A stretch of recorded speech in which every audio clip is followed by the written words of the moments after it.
വർഷം 2020 ആഗസ്റ്റ് 17 ഉച്ചതിരിഞ്ഞ് 1:30 Dubai international എയർപോർട്ടിൽ നിന്നും Air India Express IX1344 Kozhikode കരിപ്പൂരിലേക്ക് പറക്കുവാൻ തയ്യാറെടുത്ത് നിൽക്കുന്നു. കോവിഡ്-19 ഭാഗമായി ഇന്ത്യയിലേക്ക് പ്രവാസികളെ എത്തിക്കുന്നതിനുള്ള സംവിധാനമായ വന്ദേ ഭാരതിന്റെ ഭാഗമായുള്ള വിമാനമായിരുന്നു അത്. യാത്രക്കാരിൽ ഏറിയ പങ്ക് പ്രവാസികളും വർഷങ്ങൾക്ക് ശേഷം തങ്ങളുടെ ഉറ്റവരെ കുറച്ച് മണിക്കൂറുകൾക്കകം കാണുവാൻ കഴിയുമെന്ന സന്തോഷത്തിലായിരുന്നു. സാധാരണ ജോലിക്കാർ മുതൽ ഫാമിലിയായി ദുബൈയിൽ സെറ്റിൽഡ് ആയിട്ടുള്ള മലയാളി കുടുംബങ്ങൾ വരെ ആ കൂട്ടത്തിലുണ്ടായിരുന്നു. എല്ലാവരുടെയും മുഖത്ത് സന്തോഷം മാത്രം.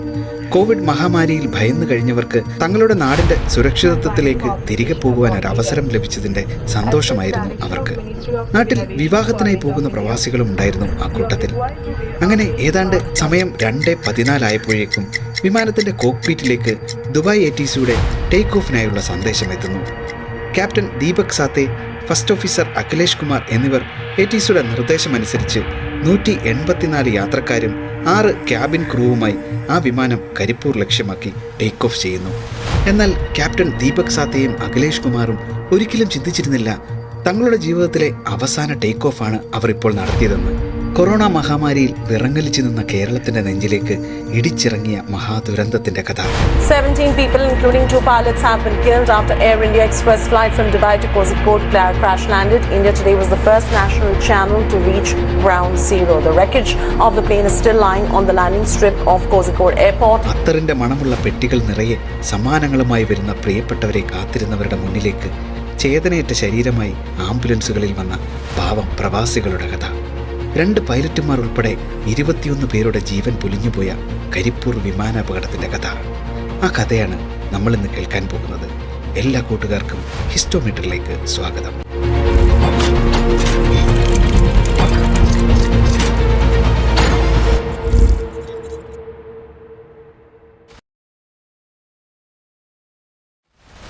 വിമാനത്തിനുള്ളിൽ കോവിഡ് പ്രൊട്ടക്ഷൻ ഷീൽഡുകളും PPE കിറ്റുകളും മാസ്കുകളും ഒക്കെ ധരിച്ചതിനാൽ തന്നെ യാത്രക്കാർ എത്രയും പെട്ടെന്ന് നാട്ടിലെത്തിയാൽ മതിയെന്ന മാനസികാവസ്ഥയിലായിരുന്നു. അങ്ങനെ ആകാശത്തിൻ്റെ അതിർവരമ്പുകൾ താണ്ടി അവർ ഇന്ത്യൻ മണ്ണിലേക്ക് കയറി. ഏതാണ്ട് സമയം രാത്രി 7:15 ക്യാബിനിൽ ലാൻഡിംഗ് അനൗൺസ്മെന്റ് മുഴങ്ങി.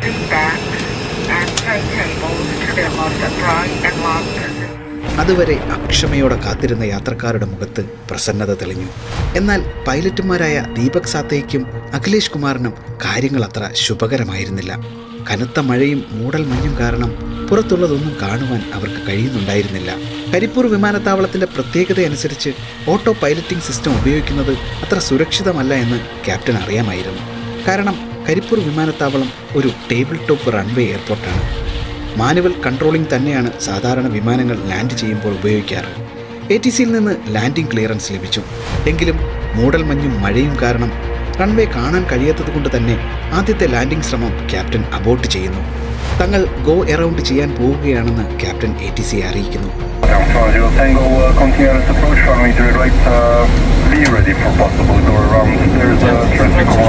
ഇതനുസരിച്ച് ATC അനുമതി നൽകുന്നു.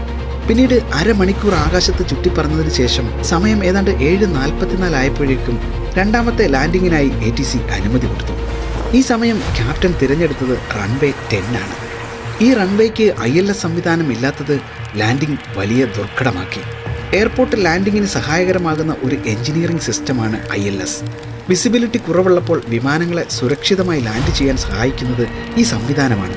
ILS സംവിധാനം ഇല്ലാത്തതുകൊണ്ട് തന്നെ ലാൻഡിംഗ് പ്രോസസ്സ് മുഴുവനും പൈലറ്റുമാരുടെ കയ്യിൽ മാത്രമായി. വിസിബിലിറ്റി പ്രശ്നം വലിയ ഗൗരവമുള്ളത് തന്നെയായിരുന്നു. അതിനാൽ തന്നെ IX1344 ലാൻഡ് ചെയ്തത് റൺവേയുടെ ഏതാണ്ട് മധ്യഭാഗത്തായിരുന്നു. വളരെ വൈകിയാണ് പൈലറ്റുമാർ ഇത് മനസ്സിലാക്കുന്നത്. എന്നാൽ എത്ര ശ്രമിച്ചിട്ടും വിമാനത്തിൻ്റെ വേഗത കുറയ്ക്കാൻ പൈലറ്റിന് കഴിയുന്നുണ്ടായിരുന്നില്ല. വിമാനം റൺവേയും കടന്നു പോകുമെന്ന് പൈലറ്റ് മനസ്സിലാക്കിയപ്പോഴേക്കും വളരെ വൈകിയിരുന്നു. എന്നാൽ അവസാന ശ്രമം എന്നോണം ഒരു ടേക്ക് ഓഫ് കൂടി ചെയ്യുവാൻ അവർ ശ്രമിക്കുന്നുണ്ട്.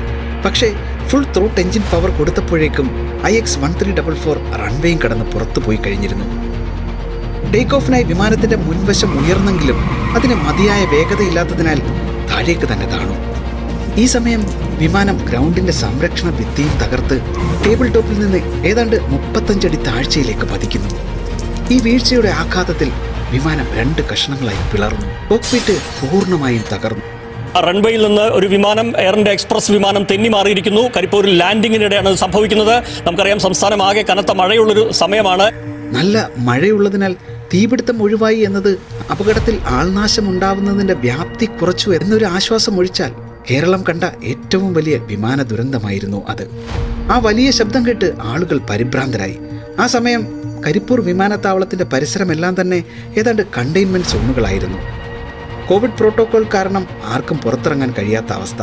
പക്ഷേ എയർപോർട്ട് അധികൃതരും ഫയർഫോഴ്സും എത്തുന്നതിന് മുമ്പ് തന്നെ അവർ അതൊന്നും വകവയ്ക്കാതെ സംഭവ സ്ഥലത്തേക്ക് ഓടിക്കൂടി. ഒരു മഹാമാരിക്കും മലയാളികളുടെ ഒത്തൊരുമയെ തകർക്കാൻ കഴിയില്ല എന്നതിൻ്റെ ഏറ്റവും വലിയ ഉദാഹരണമായിരുന്നു പിന്നീട് കരിപ്പൂരിൽ കാണാൻ കഴിഞ്ഞത്. ആംബുലൻസുകൾ എത്തും മുമ്പ് തന്നെ അവരവരുടെ വാഹനങ്ങൾ ആംബുലൻസുകളാക്കി അവർ രക്ഷാപ്രവർത്തനം ഊർജിതമാക്കി. ഇവിടെ ചുറ്റുപാടുള്ള വണ്ടികളിലാണ് ഫുൾ ആൾക്കാർ ഹോസ്പിറ്റലിൽ ആളുകളെ പിക്കപ്പിലാണ് കയറ്റിപ്പോയത്. ആ സമയത്ത് മലപ്പുറത്ത് ഏതാണ്ട് 3000-ഓളം കോവിഡ് രോഗികളായ സമയം കൂടിയായിരുന്നു. പക്ഷേ അതൊന്നും ആലോചിക്കാൻ അവർ ആരും മെനക്കെട്ടില്ല. പിന്നീട് ഫയർഫോഴ്സും മറ്റ് സംവിധാനങ്ങളും എത്തി രക്ഷാപ്രവർത്തനം വേഗത്തിലാക്കി. കോക്പിറ്റ് പൂർണ്ണമായും തകർന്നിരുന്നു. 2 പൈലറ്റുമാർക്കും സംഭവ സ്ഥലത്ത് വെച്ച് തന്നെ ദാരുണ അന്ത്യം സംഭവിച്ചിരുന്നു. മുൻനിരയിലുണ്ടായിരുന്ന യാത്രക്കാരിൽ ഏറിയ പങ്കും ജീവൻ നഷ്ടപ്പെട്ടവരായിരുന്നു. ഏതാണ്ട് 19 യാത്രക്കാരും 2 പൈലറ്റുമാരും ഉൾപ്പെടെ 21 പേരുടെ ജീവനാണ് അന്ന് പൊലിഞ്ഞുപോയത്. ആ രാത്രി സന്തോഷത്തോടെ ഇരിക്കേണ്ട കുടുംബങ്ങൾ പലതും കണ്ണീർ കടലായി മാറി. രാത്രി ഏറെ വൈകിയും ഹോസ്പിറ്റലുകളുടെ മുന്നിൽ രക്തം നൽകാൻ ക്യൂ നിൽക്കുന്നവരെ കണ്ട് കേരളം അഭിമാനിച്ചു. ആശുപത്രികൾക്ക് മുൻപിൽ രാത്രി വൈകിയും രക്തം നൽകാൻ വരുന്നവരുടെ ചിത്രങ്ങൾ വ്യക്തമാക്കുന്നത് ഒരു പകർച്ചവ്യാധിക്കും തളർത്താനാകാത്ത മലയാളിയുടെ മനുഷ്യത്വമാണ്. ഇന്ത്യയെ മുഴുവൻ ദുഃഖത്തിലാക്കി ആ ദിവസം അങ്ങനെ കടന്നുപോയി. പലതരത്തിലുള്ള അന്വേഷണങ്ങൾ അപകടത്തെക്കുറിച്ച് നടന്നു. വിമാനത്തിന്റെ ബ്ലാക്ക് ബോക്സ് ഉൾപ്പെടെ പരിശോധിച്ചു. കരിപ്പൂരിലെ അപകടത്തിൽപ്പെട്ട എയർ ഇന്ത്യ എക്സ്പ്രസ് വിമാനത്തിന്റെ ഫ്ലൈറ്റ് റെക്കോർഡർ കണ്ടെടുത്തു. അപകട കാരണം അറിയുന്നതിൽ നിർണായകമാണിത്. ഡയറക്ടർ ജനറൽ ഓഫ് സിവിൽ ഏവിയേഷനാണ് തുടക്കത്തിൽ അന്വേഷണം നടത്തിയത്.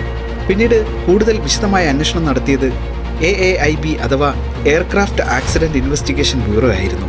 ടേബിൾ ടോപ്പ് റൺവേയിൽ മധ്യഭാഗത്ത് ലാൻഡ് ചെയ്തതും വിമാനത്തിന്റെ സഞ്ചാര ദിശയിലേക്ക് തന്നെയുള്ള ശക്തമായ കാറ്റും റൺവേയിൽ കെട്ടിക്കിടന്ന വെള്ളം കാരണമുണ്ടായ അക്വാ പ്ലാനിംഗ് അല്ലെങ്കിൽ ഹൈഡ്രോ പ്ലാനിംഗ് എന്നറിയപ്പെടുന്ന ടയറിനും റൺവേക്കുമിടയിൽ രൂപപ്പെട്ട വെള്ളപ്പാളിയുമാണ് അപകടത്തിന്റെ പ്രധാന കാരണമെന്ന് കണ്ടെത്തി. ഇതിൽ ഈ വെള്ളത്തിന്റെ പാളി ഏറ്റവും അപകടകരമായിരുന്നു. റൺവേക്കും വിമാനത്തിന്റെ ടയറുകൾക്കുമിടയിൽ ഇത് ഘർഷണമില്ലാതാക്കി വിമാനത്തെ തെന്നി നീക്കുകയായിരുന്നു. ഇതിന്റെ ഫലമായി പൈലറ്റുകൾക്ക് വിമാനത്തിന്റെ നിയന്ത്രണം പൂർണ്ണമായി നഷ്ടപ്പെട്ടിരുന്നു. എന്തായാലും കേരളത്തിന് ഒരിക്കലും മറക്കാൻ കഴിയാത്ത ഒരു മഹാദുരന്തമായി കരിപ്പൂർ ദുരന്തം ഇന്നും തുടരുന്നു. ഒപ്പം സഹജീവികളോടുള്ള സ്നേഹത്തിന്റെ പ്രതീകമായി മലപ്പുറം നിവാസികളും. സംസ്ഥാനം കണ്ട ഏറ്റവും വലിയ വിമാന ദുരന്തത്തെ കൈമീ മറന്നാണ് കേരളം മറികടന്നത്.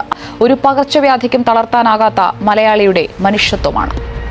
ഇനി ഒരിക്കലും ഇത്തരത്തിലുള്ള ദുരന്തങ്ങൾ ഉണ്ടാകാതിരിക്കട്ടെ എന്ന് ആത്മാർത്ഥമായി ആഗ്രഹിക്കുന്നു. ഇത്തരത്തിലുള്ള ചരിത്ര സംഭവങ്ങളുടെ കഥകൾ കേൾക്കാൻ നിങ്ങൾക്കിഷ്ടമാണെങ്കിൽ തീർച്ചയായും ഹിസ്റ്റോമീറ്ററിനെ സബ്സ്ക്രൈബ് ചെയ്യാൻ മറക്കരുത്.